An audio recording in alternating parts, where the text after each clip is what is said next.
at nagpapalagay. Simulan natin ang banal na pagdiriwang sa ngalan ng Ama at ng Anak at ng Espiritu Santo. Amen. Ang pagpapala ng ating Panginoong Hesukristo, ang pag-ibig ng Diyos Ama, at ang pakikipagkaisa ng Espiritu Santo nawa ay sumainyong lahat. At sumayo rin. Mga kapatid, aminin natin ang ating mga kasalanan upang tayo ay maging marapat gumanap sa banal na pagdiriwang.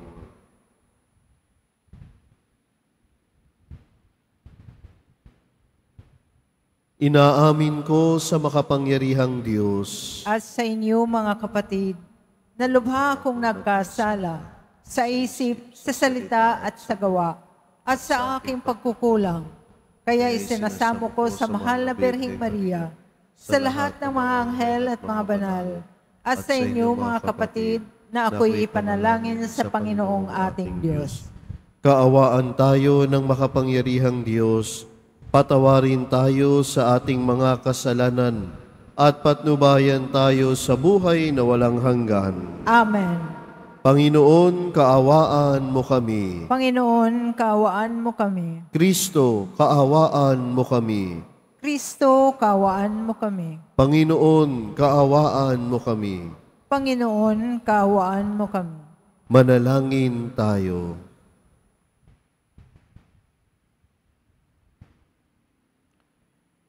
Ama naming makapangyarihan, ang pananampalataya, pag-asa at pag-ibig namin ay iyong dagdagan at gawin mong mahalin namin ang iyong mga kautusan upang sa mga pangako mo kami maging dapat makinabang sa pamamagitan ni Hesukristo kasama ng Espiritu Santo magpa sa walang hanggan.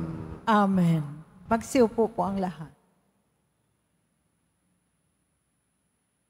Pagbasa mula sa sulat ni Apostol San Pablo sa mga taga-Efeso. Mga anak, sundin ninyo ang inyong magulang, alang-alang sa Panginoon, sapagkat ito ang nararapat. Igalang mo ang iyong ama at ina. Ito ang unang utos na may kalakip na pangako. Ganito ang pangako. Ikaw ay giginhawa at lalawig ang iyong buhay rito sa lupa. Mga magulang, huwag ninyong ibuyo sa paghihimagsik laban sa inyo ang inyong anak dahil sa malabis ninyong kahigpitan. Sa halip, palakihin sila sa tuntunin at aral ng Panginoon. Mga alipin, sundin ninyo ang inyong mga Panginoon dito sa lupa ng buong galang, takot at katapatan, na parang si Kristo ang inyong pinaglilingkuran. May nakakakita man o wala, ganyan ang gawin ninyo, hindi upang magbigay lugod sa mga tao, kundi dahil sa kayo'y lingkod ni Kristo, at kusang loob na gumaganap ng kalooban ng Diyos. Maglingkod kayo ng may mabuting kalooban na parang sa Panginoon kayo naglilingkod at hindi sa mga tao lamang. Sapagkat alam ninyong gagantihin ng Panginoon ang bawat mabuting gawa ninuman, alipin man o malaya. Mga Panginoon, maging mabuti kayo sa inyong mga alipin at huwag silang pagbantaan. Sapagkat alam ninyong kayo'y parehong alipin ng iisang Panginoon na nasa langit at walang itinatangi. Ang salita ng Diyos. Salamat sa Diyos. Ang poong Diyos ay tapat, pangako niya'y magaganap. Ang poong Diyos ay tapat, pangako niya'y magaganap.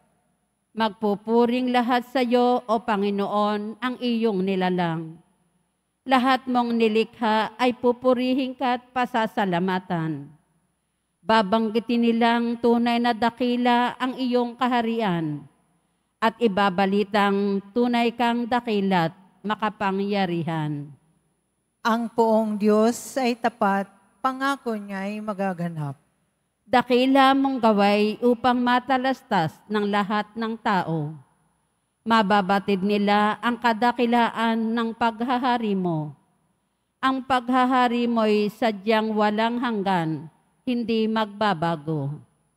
Ang poong Diyos ay tapat, pangako niya ay magaganap. Di ka bibiguin sa mga pangako pagkat ang Diyos ay tapat. Ang kanyang ginawa kahit ano ito ay mabuting lahat. Siya'y tumutulong sa lahat ng tao na may suliranin. Yaong inaapi, inaalis niya sa pagkagupiling. Ang poong Diyos ay tapat, pangako niya ay magaganap. Magsitayo na po ang lahat.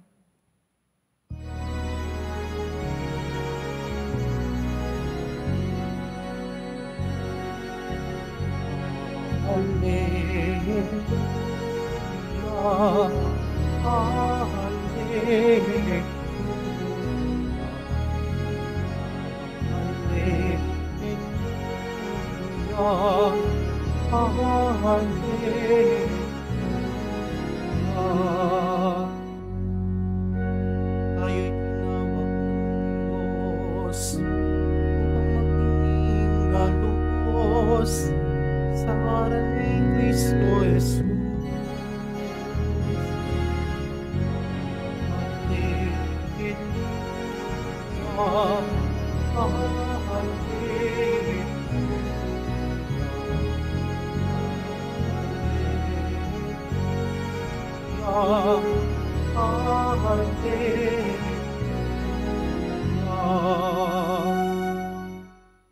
Sumainyo ang Panginoon. At sumayo rin. Ang mabuting balita ng Panginoon ayon kay San Lucas. Papuri sa iyo, Panginoon. Noong panahong iyon, nagpatuloy si Jesus sa kanyang paglalakbay. Siya ay nagtuturo sa bawat bayan at nayon na kanyang dinaraanan patungong Jerusalem. May isang nagtanong sa kanya, "Ginoo, kakaunti po ba ang maliligtas?" Sinabi niya, "Pagsikapan ninyong pumasok sa makipot na pintuan. Sinasabi ko sa inyo, marami ang magpipilit na pumasok, ngunit hindi makapapasok. Kapag ang pinto'y isinara na ng puno ng sambayanan, magtitiis kayong nakatayo sa labas at katok ng katok. Sasabihin ninyo, 'Panginoon, papasukin po ninyo kami.' Sasagutin niya kayo, 'Hindi ko alam kung taga saan kayo.' At sasabihin ninyo, 'Kumain po kami at uminom na kasalo ninyo, at nagturo pa kayo sa mga lansangan namin.' Sasabihin naman ng Panginoon, 'Hindi ko alam kung taga saan kayo. Lumayo kayo sa akin, kayong lahat na nagsisigawa ng masama. Tatangis kayo at mangangalit ang inyong ngipin kapag nakita ninyong nasa kaharian ng Diyos sina Abraham, Isaac at Jacob, at ang lahat ng propeta. At kayo na may ipagtatabuyan sa labas. At darating ang mga tao buhat sa silangan at kanluran, sa hilaga at timog, at dudulog sa hapag sa kaharian ng Diyos. Tunay ngang nahuhuling mauuna at may nauunang mahuhuli." Ang mabuting balita ng Panginoon.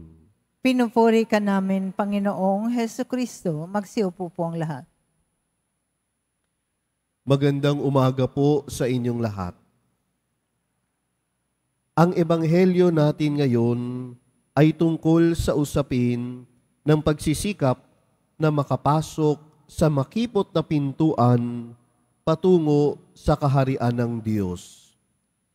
Habang si Jesus ay nagtuturo at nagpapaliwanag ng daan patungo sa kaligtasan, may nagtanong sa kanya, "Panginoon, kaunti lang ba ang maliligtas?"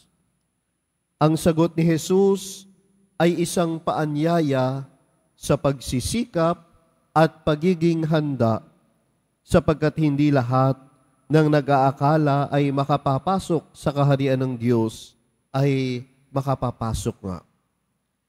Mga minamahal na kapatid, ang paanyaya ng Panginoon na magsikap kayong pumasok sa makipot na pintuan ay hindi madali, ngunit nagbibigay ng hamon, paanyaya at pag-asa sa atin. Hindi sapat na tayo ay may formal na pananampalataya. Ang hinihingi sa atin ay isang pananampalatayang may gawa.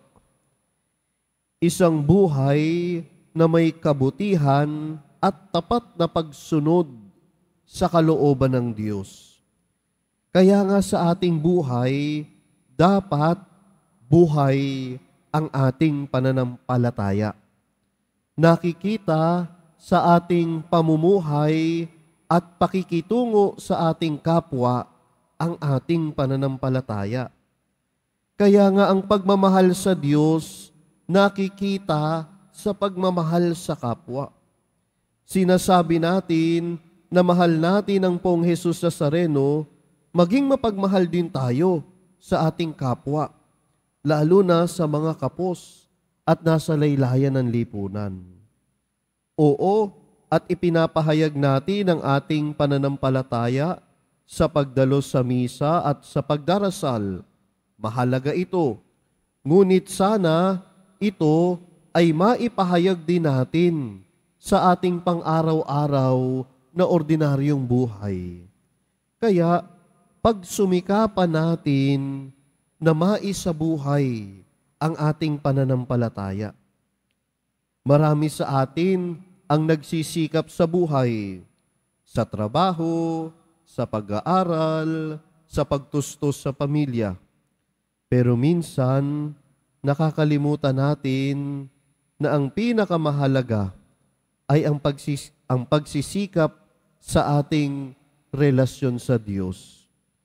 Ang makipot na pintuan ay simbolo ng ating pagninilay sa mga bagay na tunay na mahalaga sa ating buhay. Paano natin inuuna ang Diyos sa ating pang-araw-araw na desisyon? Kapag tayo ba ay nakaharap sa tukso, pinipili ba natin ang tamang landas kahit mahirap? Sabi ni Jesus, hindi ko kayo kilala. Nakakatakot isipin na ang mga salitang ito ay maririnig ng mga nag-aakalang ligtas sila. Sa huling araw, hindi tanong kung gaano tayo kalapit sa Diyos sa salita o tradisyon, kundi kung gaano tayo naging totoo sa ating pagsunod kay Jesus. Kaya nga, suriin natin ang ating mga sarili. Gaano ba ako nagiging totoo at tapat sa pagsunod kay Jesus? Noong siya ay nauhaw, nagutom, walang masilungan, walang damit, siya ba ay aking natulungan? Siya ba ay aking nalapitan? Siya ba ay aking minahal? Hindi sapat ang pagtawag sa Kanya ng Panginoon, Panginoon, kundi kinakailangan ang pagtugon sa Kanyang tawag ng may kababaang loob at buong puso. Kaya nga dapat hindi tayo napapagod na gumawa ng mabuti sa ating kapwa. Kaso ewan nga ba, kapag magchichismis sa kapitbahay, kapag maninira sa kapwa, kapag magnanakaw, kapag mangloloko, hindi napapagod. Masaya pa. Pero pag magpapatawad, pag magmamahal, pag magbibigay, marami ang nagsasabi, nakakapagod na. Bakit ganun?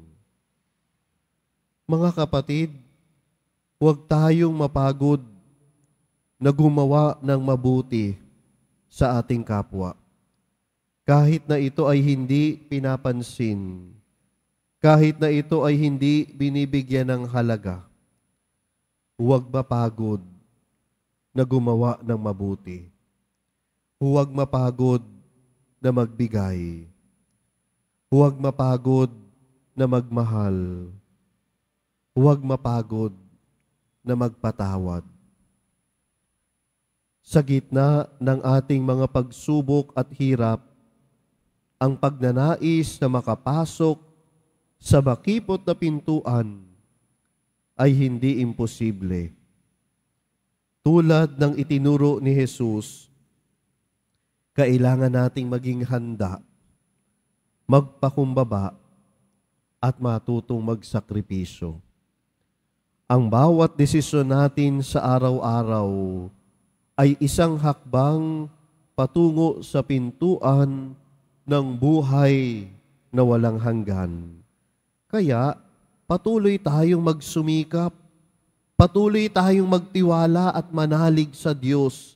Patuloy natin na isabuhay ang ating pananampalataya. Patuloy natin na ipahayag ang ating pagmamahal sa Diyos sa salita at sa gawa. Kaya dapat makitang buhay sa ating buhay ang ating pagmamahal sa Diyos at sa kapwa. Huwag nating hayaang masayang ang ating buhay sa mga bagay na pansamantala. Kaya nga tayo ay pinapaalalahanan ng ating ebanghelyo ngayon na palalimin ang ating pananampalataya sa Diyos at ituring siyang higit sa lahat. Siya ang tunay na pintuan at sa Kanya lamang natin makakamtan ang tunay na kaligtasan. Naway patuloy tayong magdasal at magsikap na maging tapat sa mahal na poong Jesus Nazareno. Naway hindi tayo mapagod na gumawa ng mabuti sa ating kapwa upang ang ating buhay ay maging buhay na patotoo ng ating pagmamahal at pananampalataya sa mahal na poong Jesus Nazareno. Amen.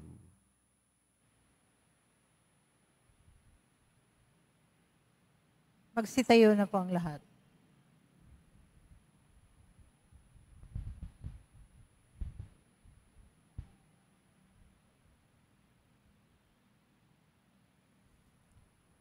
Minamahal kong mga kapatid, hindi tayo makakasalo sa hapag ng Panginoon kung aasa lamang tayo sa sarili nating gawain. Tumugon tayo ng may pananalig sa Kanyang paanyaya sa lahat ng tao na pumasok sa Kanyang paghahari. Mayroong kababaang loob, manalangin tayo. Panatilihin mo kaming mababa ang kalooban sa iyong paningin, O Panginoon. Panatilihin mo kaming mababa ang kalooban sa iyong paningin, O Panginoon. Ang mga miyembro ng banal na simbahan ng Diyos naway makisalo sa masayang hapag ng kaharian. Manalangin tayo. Panatilihin mo kaming mababa ang kalooban sa iyong paningin, O Panginoon. Ang mga gobyerno ng mga bansa naway igalang ang kalayaang pangrelihiyon at hayaan ang mga taong nakinig at tumugon sa paanyaya ni Kristo. Manalangin tayo. Panatilihin mo kaming mababa ang kalooban sa iyong Panginoon, O paningin. Tayo naway maging seryoso sa ating mga Kristiyanong tungkulin at magsumikap na walang kapaguran na pumasok sa makipot na pintuan na mag-aakay sa atin sa buhay na walang hanggan. Manalangin tayo. Panatilihin mo kaming mababa ang kalooban sa iyong paningin, O Panginoon. Ang mga nagdurusa sa isip at katawan, naway matanggap ang kanilang krus ng may pagtitiis. Manalangin tayo. Panatilihin mo kaming mababa ang kalooban sa iyong paningin, O Panginoon. Ang mga tapat na yumao, naway tanggapin sa kaharian ng langit. Manalangin tayo. Panatilihin mo kaming mababa ang kalooban sa iyong paningin, O Panginoon. Panginoon at Ama ng lahat ng bansa, itinataas namin ang mga panalangin ito ng may pananalig na naghahangad na tumugon sa paanyaya ng iyong anak, aming tanging tagapagligtas na nabubuhay at tagahari magpasawalang hanggan. Amen. Magsiupo po ang lahat.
Magsitayo na po ang lahat.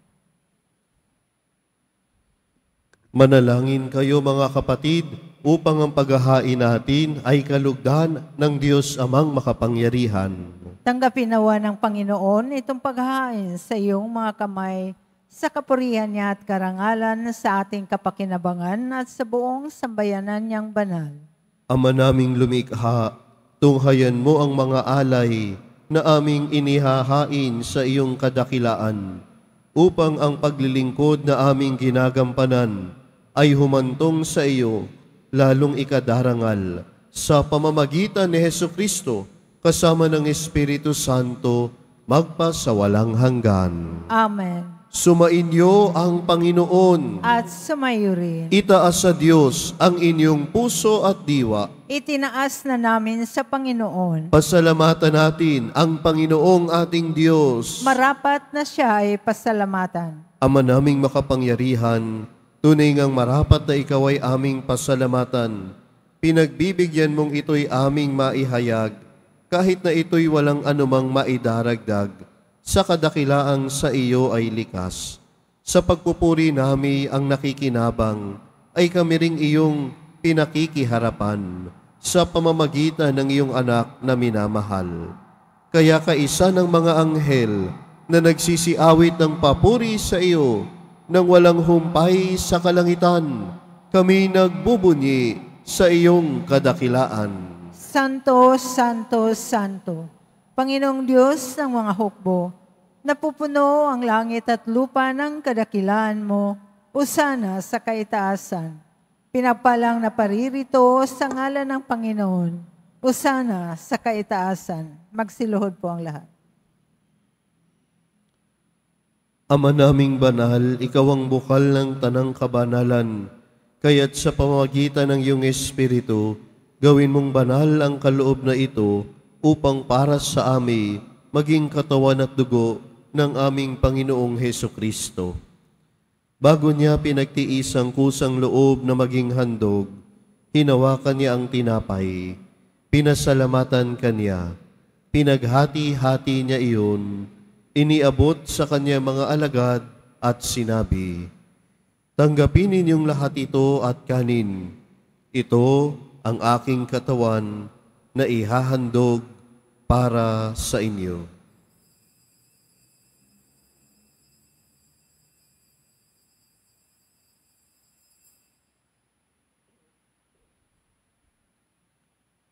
Gayon din naman nung matapos ang hapunan, hinawakan niya ang kalis, muli kanyang pinasalamatan.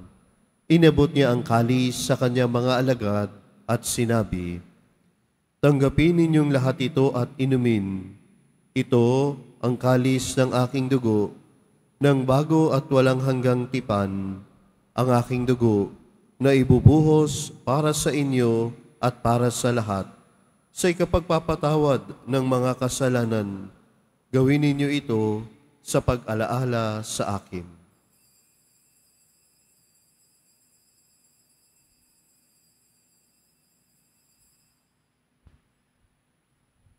Magsitayo na po ang lahat. Ipagbunyi natin ang misteryo ng pananampalataya. Si Kristo'y namatay, si Kristo'y nabuhay, si Kristo'y babalik sa wakas ng panahon. Ama, ginagawa namin ngayon ang pag-alala sa pagkamatay at muling pagkabuhay ng iyong anak, kaya't iniaalay namin sa iyo ang tinapay na nagbibigay buhay at ang kalis na nagkakaloob ng kaligtasan. Kami po ay nagpapasalamat dahil kami iyong minarapat na tumayo sa harap mo para maglingkod sa iyo. Isinasamo namin kami magsalo-salo sa katawan at dugo ni Kristo ay mabuklod sa pagkakaisa sa pamamagitan ng Espiritu Santo. Ama, lingapin mong iyong simbahang laganap sa buong daigdig. Puspusin mo kami sa pag-ibig, kaisa ni Francisco na aming Papa, ni Jose na aming Obispo, at ng Tanang Kaparian. Alalahanin mo rin ang mga kapatid naming nahimlay nang may pag-asang sila'y muling mabubuhay, gayon din ang lahat ng mga pumanaw. Kaawaan mo sila at patuloyin sa iyong kaliwanagan. Kaawaan mo at maging tapatin kaming lahat na makasalo sa iyong buhay na walang wakas. Kaisa ng mahal na Birheng Maria na ina ng Diyos, ng kabiyak na puso niyang si San Jose, kaisa ng mga apostol ni San Juan Bautista, ni Amang San Benito, San Beda, at ng lahat ng mga banal na namuhay dito sa daigdig ng kalugod-lugod sa iyo, maipagdiwang nawa namin ang pagpupuri sa ikararangal mo sa pamamagitan ng iyong anak na aming Panginoong Hesukristo. Sa pamamagitan ni Kristo, kasama niya at sa Kanya, ang lahat ng parangal at papuri ay sa iyo, Diyos amang makapangyarihan, kasama ng Espiritu Santo, magpasawalang hanggan. Amen. Sa tagubiling na mga nakagagaling na utos at turo ni Jesus na Panginoon natin at Diyos, ipahayag natin ng lakas loob. Ama namin, sumasalangit ka. Sambahin ang ngalan mo. Mapasa amin ang kaharian mo. Sundin ang loob mo dito sa lupa para nang sa langit. Bigyan mo kami ngayon ng aming kakanin sa araw-araw. At patawarin mo kami sa aming mga sala para nang pagpapatawad namin sa nagkakasala sa amin. At huwag mo kaming ipahintulos sa tukso at iadya mo kami sa lahat ng masama. Hinihiling namin kami iadya sa lahat ng masama, pagkalooban ng kapayapaan araw-araw, iligtas sa kasalanan at ilayo sa lahat ng kapahamakan, samantalang aming pinananabikan ang dakilang araw ng pagpapahayag ng tagapagligtas naming si Hesukristo. Sapagkat iyo ang kaharian at ang kapangyarihan at ang kapurihan magpakailanman. Amen. Panginoong Hesukristo, sinabi mo sa iyong mga apostol, kapayapaan ang iniiwan ko sa inyo, ang aking kapayapaan ang ibinibigay ko sa inyo. Tunghayan mo ang aming pananampalataya at huwag ang aming pagkakasala. Pagkalooban mo kami ng kapayapaan at pagkakaisa ayon sa iyong kalooban, kasama ng Espiritu Santo, magpasawalang hanggan. Amen. Ang kapayapaan ng Panginoon nawa ay laging sumainyo. At sumayo rin. Magbigayan kayo ng kapayapaan sa isa't isa. Peace be with you. Sa pagwasok Kordero ito, ng Diyos na nagpatawaran nag-aalis sa ng mga dugo na kasalanan ng Hesus Kristo, sanlibutan, tanggapin namin sa pakikiramay maawa ng ka buhay na sa walang amin. hanggan. Kordero ng Diyos na nag-aalis ng mga kasalanan ng sanlibutan, maawa ka sa amin.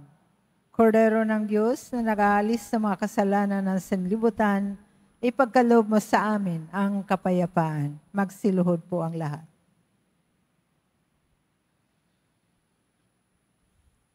Ito ang kordero ng Diyos Ito ang nag-aalis ang kasalanan ng sanlibutan. Mapalad ang mga inaanyayahan sa kanyang piging.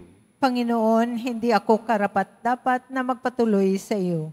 Ngunit sa isang salita mo lamang ay gagaling na ako. Ipagsanglang nawa ko ng katawan tubo ni Kristo ng sa buhay ng mga.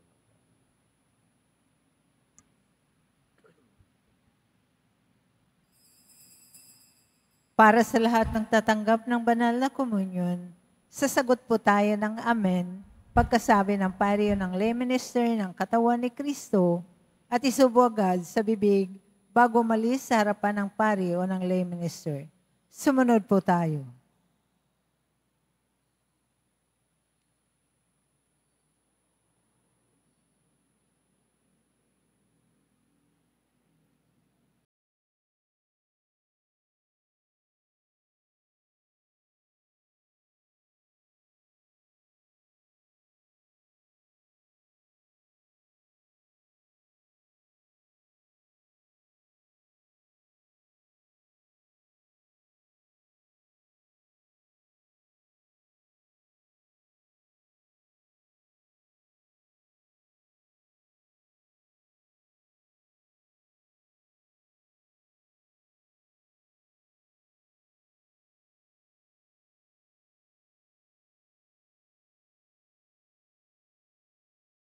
Hangin tayo.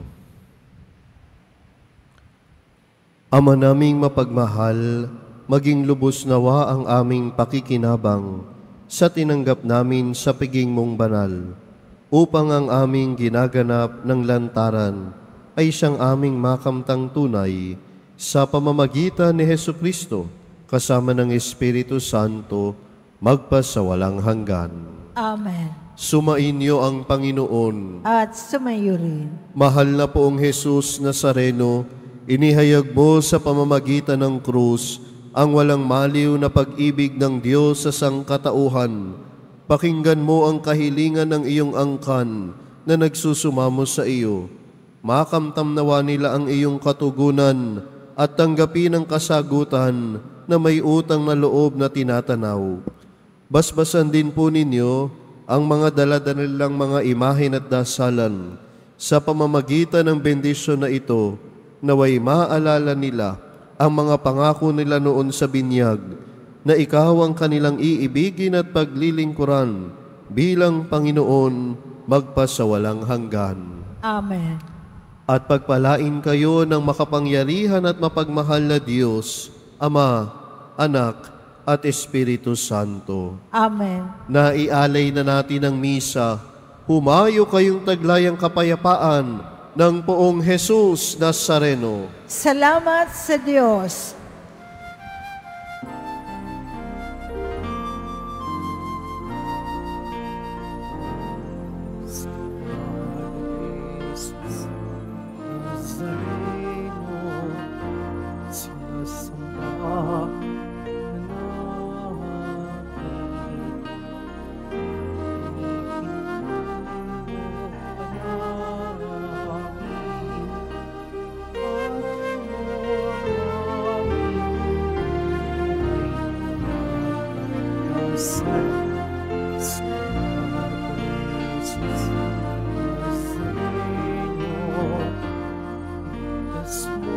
kami